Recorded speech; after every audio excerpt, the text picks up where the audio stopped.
Historias y relatos.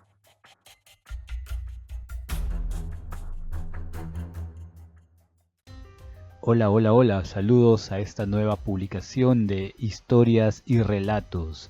En esta oportunidad les traemos una leyenda antiquísima de los pueblos de la selva, el cual se titula La Sachamama. Muchos ya han escuchado hablar acerca de la Yacumama o la Madre del Agua, el cual se refiere a una gran serpiente gigante como una anaconda. Sin embargo, esta leyenda de la Sachamama también se refiere a una serpiente, pero en este caso es una serpiente de tierra, incluso más antigua que la Yacumama. Vamos a apreciar ahora acerca de esta historia contada por los antiguos cazadores de la Amazonía peruana. Algunas historias que describen a la antigua serpiente Sachamama se refieren hasta una serpiente de más de 60 metros. Algunos antiguos registros datan de avistamientos de yacumamas sobre embarcaciones que chocaron con esta mientras flotaban en el río. Incluso la más reciente fue en 1997, donde en Nuevo Tacna, a unos 100 kilómetros de Iquitos, hubo un deslizamiento de más de 500 metros de largo por cerca de 50 de ancho que arrasó incluso árboles. La ruta que dejó este deslizamiento fue extraña, más que solo barro y tierra, parecía como que algo se había arrastrado rumbo al agua. Tal vez esta antigua leyenda de la serpiente gigante que estaba escondida entre el lodo y el barro despertó, pues son escasos los huaicos que ocurren en esa parte de la selva, y menos de estas magnitudes. Bueno, los registros quedan. Esperemos que ninguna de leyenda o mito de aquellos despierten de pronto cerca a las ciudades de la Amazonía. Aquí entonces les dejo con la Sachamama. La Sachamama. La Sachamama, según nos cuentan los lugareños, es una serpiente gigantesca, la cual vive desde hace siglos en las profundidades de la selva, casi siempre en letargo. Ya no necesita esforzarse por cazar, pues la sabiduría en los siglos que tiene de vida le confirió la última enseñanza, el encantamiento o hipnotismo por parte de unos gigantescos ojos brillantes en el día y en la noche, que hacen que cualquier criatura viva que pase enfrente de él caiga en su encantamiento y voluntariamente ingrese a la oscuridad de sus fauces, que siempre están abiertas. Es así que desde hace muchos años, en los pueblos de la selva, la caza es una actividad común en que hombres experimentados ingresan a las profundidades de la selva en busca de presas, como venados, chanchos salvajes, entre otros. Es así que uno de estos cazadores que se adentró en la jungla no había tenido mucha suerte con las presas, cuando había pasado más de una semana desde que eligió su lugar de caza. Descontento por su suerte, ingresó aún más en la selva, y es aquí que el caótico clima de la selva se quiebra y comienza a llover. Armado con escopeta y machete, comienza a buscar refugio entre los árboles y en la oscuridad. Aquí es donde encuentra un árbol viejo, caído, de gran tamaño, cubierto de musgo que atraviesa de palmo a palmo su ruta. La experiencia del cazador le hizo saber que era el lugar perfecto para levantar un tambo o choza temporal hecha de ramas y hojas anchas para protegerse de la precipitación, que ya era todo un aguacero. Para esto usó el lado del tronco como pared y armó el resto del tambo, cuidando de dejar suficiente espacio para su equipo, al igual que una fogata. Cuando terminó el lugar provisional, acomodó todo y clavó el machete en el árbol caído. Pero justo en este momento, un inesperado temblor remeció la selva completa, desarmando el tambo, haciendo que todo caiga al suelo, al igual que el machete. Así pasó toda la noche volviendo a armar el refugio, hasta que en el amanecer el clima cambió y le permitió descansar. Para esto prendió una fogata que le ayudaría a calentarse y preparar sus raciones, que ya en este momento le eran escasas. La fogata agarró calor y calentó las piedras que la rodeaban, al igual que al tronco. Por un momento el cazador se encontró disfrutando de la calidez, cuando un nuevo temblor sacudió la selva.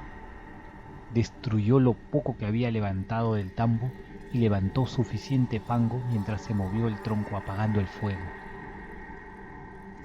En esto el cazador estaba desconcertado por toda la mala suerte que le estaba tocando en esta semana. Desistió de levantar un nuevo refugio y solo descansó esperando la mañana para proseguir su actividad. Consternado por el extraño movimiento telúrico, nada común en la selva. Y es así que la curiosidad, nacida de la vagancia y la espera, recayó sobre el árbol en el cual recostaba, mirando primero distraído los dos extremos que se perdían en la espesura. Quiso saber qué tan grande era el largo del árbol, ya que el largo de su diámetro lo pasaba por mucho.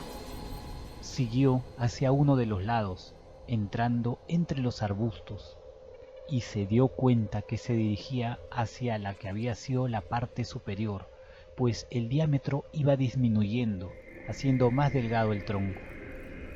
Al llegar al final, no sé qué hubieran pensado si hubieran visto la cara desencajada del cazador. Estoy seguro que pensarían que había visto la muerte en vida, y no estarían equivocados. Colinas de huesos se levantaban por doquier en un claro gigante de la selva. Los huesos más recientes eran los que se encontraban cerca al cazador, mientras que los más lejanos podrían compararse a fósiles muy antiguos, ennegrecidos por el tiempo. El horror en el cazador, al acomodar las ideas, fue en aumento cuando su atención se posó en el que hasta ese momento era a toda prueba un tronco viejo de árbol caído. Con una mezcla de miedo, horror y letal curiosidad, se dirigió hacia el otro extremo, pasando primero por su refugio y luego volviendo a ingresar entre los arbustos. Al cálculo pensó que era un árbol de unos 60 metros de longitud, con un diámetro que se hacía cada vez más grande conforme avanzaba. Mas al llegar casi al final del otro lado, una nueva distracción ocupó su mente. Un venado estaba en un claro justo donde terminaba la base del tronco. Por un momento olvidó todo lo que había visto, y su sabiduría de cazador le avisó que si no aprovechaba este momento para cazar al venado, no llevaría nada a casa. Sin embargo, otra cosa lo desconcertó, pues sabía que a la distancia donde él se encontraba, y sin arbustos ocultándolo, ya había sido divisado por el venado, pues miraba hacia su lado, pero este no parecía temerle, solo observaba con los ojos fijos. Aún apuntándole, el desconcierto se hizo mayor cuando el venado comenzó a dirigirse hacia el cazador, cambiando de dirección unos pasos antes para ir directo a la base del árbol, hasta desaparecer de la vista del cazador. ¿Qué pasaba? ¿Qué sucedía? Una sombra de miedo creció dentro de él, haciéndose cada segundo más grande conforme las ideas anteriores volvían a ocupar su lugar. Y avanzó, pues también la letal curiosidad había vuelto.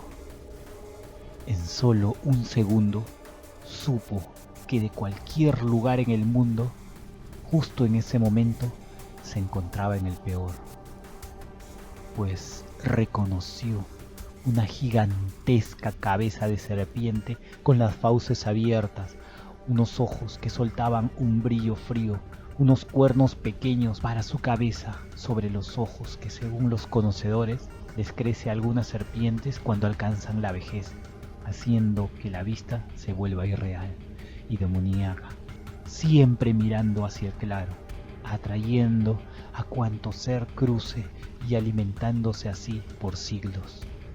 El cazador se dio cuenta que unos pasos más lo hubieran convertido en poco tiempo en una pila de huesos al otro lado del lugar. solo retrocedió y en estado de shock se dirigió a su refugio. Cogió sus cosas y caminando como un autómata, se dirigió en ruta hacia su pueblo, mientras comprendió que la suerte sí estuvo de su lado 3 veces ese día. Primero, cuando clavó el machete, esta gran serpiente que se conoce como la Sachamama se movió por el dolor, pues el machete atravesó al parecer su gruesa piel, pero el cazador no fijó el aviso.